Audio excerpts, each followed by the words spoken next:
Le livre des juges a pour but de montrer comment le développement prospère d'Israël, désormais établi en Canaan, a été entravé par son propre péché, mais comment aussi Dieu dans sa miséricorde l'a toujours retiré de l'état misérable où le plongeaient ses fautes, jusqu'au moment où il lui plut enfin de donner à ce peuple un état plus stable et plus assuré par l'établissement de la royauté. Non pas que la condition du peuple laissé à lui-même, après la mort de son grand législateur et de son grand général, fût en elle-même intolérable et que l'établissement de la royauté fût une nécessité absolue. Il y avait, dans le principe théocratique et dans l'organisation de la vie sociale et religieuse que Moïse lui avait laissé, une force capable de le soutenir, même sans chef civil commun. Mais il est certain que cet état constituait pour les tribus, appelées de la sorte à user sentiment de leur liberté, une situation de sérieuse épreuve et que cette épreuve elles ne l'ont pas subie à leur honneur. Le nom de juge par lequel sont désignés les libérateurs que Dieu leur suscita à diverses reprises durant cette période, caractérise ces personnages comme des organes de la justice divine, appelés en ce temps de désordre et de violence à réprimer les ennemis du dehors qui oppriment le peuple, comparé 2 Samuel 18.19, l'Éternel a jugé, justement délivré, le roi de ses ennemis, et aussi à réprimer toute oppression du dedans, comparé Juge 5.4-5 ce qui est dit de Déborah. Ces personnages surgissaient, tantôt dans une tribu, tantôt dans une autre, sous l'impulsion d'un appel divin qui les revêtait d'une force surnaturelle, ils communiquaient leur élan à la partie du peuple qui les entourait et avec elle repoussaient l'ennemi et rendait pour un temps le repos à Israël. Ce nom de juge, Shofetim, rappelle celui de Suffet que les Tyriens et les Carthaginois donnaient à des magistrats réguliers, semblables aux consuls romains. 12 fois le livre des juges nous montre le bras miséricordieux de l'Éternel se manifestant de cette manière et créant pour ainsi dire dans la conscience du peuple, par cette vivante expérience, le sens du salut divin. Mais le livre, tout en indiquant le nom de ces 12 juges, ne nous raconte l'histoire détaillée que de la délivrance opérée par 6 d'entre eux, qu'on appelle pour cette raison les 6 grands juges. Le livre comprend un préambule, 1.1 à 3.6, puis le corps du récit, 3.7 à fin du chapitre 16, enfin un double appendice, chapitre 17 à 21, il nous conduit depuis le temps qui suivit la mort de Josué jusqu'à la mort de Samson, où commence, avec l'époque de Samuel, un temps nouveau, l'aurore de l'avènement de la royauté. Quelle a été la durée de cette période de transition? Il est impossible jusqu'à cette heure d'amener à une clarté complète la chronologie du livre des juges. En additionnant toutes les dates indiquées dans le cours du récit, 40 ans pour l'administration d'Othniel, 80 pour le temps de repos que procura Éhud, etc., etc., on arrive, en y joignant les années d'oppression qui ont précédé l'apparition de chaque juge, à un total de 410 ans. Ce chiffre doit être contrôlé au moyen de celui de 480 ans indiqué un roi à 6.1 comme étant celui de toute la durée entre la sortie d'Égypte et la 4e année du règne de Salomon. Or, on voit au premier coup d'œil que ces deux chiffres sont en complet désaccord. En effet, en retranchant les 410 années, qui constitueraient la période des juges, des 480 ans qui forment l'intervalle entre Moïse et Salomon, il ne resterait que 70 ans, d'un côté, pour tout le temps depuis la sortie d'Égypte, jusqu'aux juges, avant les 410 ans, et, de l'autre, pour tout le temps qui sépare la fin des juges du commencement de Salomon, à la suite des 410 ans, ce qui est évidemment insuffisant. Comment réduire à un total de 70 ans les 40 ans du désert, les 7 ans au moins de la conquête, toute la période des derniers temps de Josué et de l'intervalle jusqu'au premier juge, d'une part, et, de l'autre, les 50 ans au moins d'Élie, de Samuel et de Saül, les 40 ans de David et les 4 du commencement de Salomon. Il nous faudrait pour, tous ces faits avant et après les juges plus du double des 70 ans qui nous restaient. Nous ne saurions exposer ici tous les essais que l'on a tentés pour résoudre cette difficulté.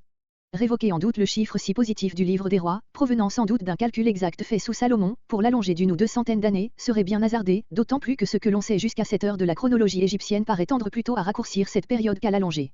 Mais il y a un premier fait à constater, c'est que, comme les oppressions et les délivrances racontées dans les juges se sont passées isolément pour certaines tribus et dans des contrées éloignées les unes des autres, plusieurs d'entre elles peuvent avoir eu lieu simultanément. C'est ce que nous pouvons constater avec le plus de vraisemblance pour les 2 récits de Jephthé, à l'est du pays, et de Samson, à l'ouest. Les récits 10.8 et suivants, 13.1 et suivants, seraient ainsi simultanés, et le temps des judicatures de Jephthé, Ibsan, Ilan et Ebden serait parallèle aux 40 ans de l'oppression des Philistins, comparez le passage 10.6 qui semble affirmer la simultanéité de l'invasion des Philistins et de celle des Ammonites, et qui confirme ainsi le synchronisme de ces 2 événements, de ce fait seul est diminué de 40 ans le total du temps des juges. Il peut y avoir encore d'autres synchronismes dont nous ne trouvons pas la trace dans le récit comme pour celui que nous venons d'indiquer. Il faut aussi remarquer ce nombre 40 qui revient si souvent, et qui paraît être plutôt un nombre rond qu'un chiffre exact. On voulait dire par là en gros la durée d'une génération. Enfin, dans les 40 années du pontificat d'Élie peut fort bien rentrer le temps des exploits de Samson, qui ne serait mort que peu avant Élie, ainsi que le commencement de l'époque de Samuel. En tenant compte de toutes ces circonstances nous arrivons à peu près au chiffre du livre des rois, le calcul s'établirait en gros comme suit. Désert 40 ans. Josué 17 ans. Juge jusqu'à Jephthé 300 ans. Oppression des Philistins, y compris. Élie et la jeunesse de Samuel 40 ans. Samuel et Saül 40 ans. David 40 ans. Salomon 3 ans. Ensemble 480 ans. Le chiffre de 17 ans peut paraître bien court pour la conquête et la dernière partie de la vie de Josué, mais il peut s'allonger de quelques années si l'on tient compte de ce que nous avons dit du chiffre tant de fois répété de 40, qui peut se prendre comme nombre rond. À quelle époque faut-il placer la composition de notre récit? À une date, paraît-il, où les souvenirs, d'un caractère anecdotique, de l'âge que l'on a appelé avec quelque raison l'âge héroïque du peuple, étaient encore très vivants dans son souvenir. La réflexion qui reparaît plus d'une fois que chacun faisait ce qu'il voulait, parce qu'il n'y avait pas encore de roi en Israël, 17.7, 18.1, 19.1, 22.25, conduit à supposer que l'établissement de la royauté était un fait récent dont on ne voyait encore que les beaux côtés et qui devait être recommandé au respect du peuple. Il est dit 1.21 que les Jébusiens occupent à Jérusalem la forteresse de Sion, jusqu'à ce jour. Comme ce fut David qui les chassa, 1 Samuel 5.7, il semble qu'on peut conclure de là avec certitude que le livre a été écrit durant le règne de Saül ou au plus tard dans les commencements de celui de David. D'autre part, il ne peut pas l'avoir été avant la bataille d'Ebenezer qui mit fin sous Samuel à l'oppression des Philistins, puisque 13.1 est indiqué la durée complète de cette oppression, 40 ans. Il y a sans doute un passage qui est incompatible avec cette conclusion, c'est 18.30, et les fils de Dan dressèrent l'image taillée pour eux, et Jonathan, fils de Gersom, fils de Moïse, lui et ses fils, furent sacrificateurs de la tribu des Danites jusqu'au jour de la captivité du pays. Si ce passage n'est pas une glose postérieure, il forcerait à placer la composition après la destruction du royaume des 10 tribus par les Assyriens, durant le temps où le royaume se joue de subsister seul. Mais voir à ce verset. La critique moderne, au lieu d'envisager l'époque des juges comme la continuation de l'histoire mosaïque et comme une chute relative au-dessous du niveau spirituel atteint par le peuple dans les générations précédentes, y voit au contraire le commencement de son existence nationale, les premiers efforts pour parvenir à une unité politique et religieuse. Quelques tribus sémites, jusque-là nomades et dispersées, se rapprochent pour lutter contre les ennemis communs et finissent par s'unir par des liens qu'on a cherché après coup à expliquer par une origine et une histoire commune. Mais au contraire, toutes les évidences de l'histoire prouvent que l'unité religieuse et nationale a été en arrière et non en avant de l'époque des juges, et que jamais cette double unité ne se serait maintenue et même resserrée, comme elle l'a fait dans ce temps de désorganisation, si elle n'eût plongé ses racines dans le passé. Nous avons vu le sentiment de cette unité éclater avec force dans l'érection par les tribus transjordaniennes du monument destiné à constater leur droit au sanctuaire commun, et dans la menace de guerre dont elles furent l'objet de la part des autres tribus pour cette tentative qui paraissait porter atteinte à l'unité du sanctuaire national.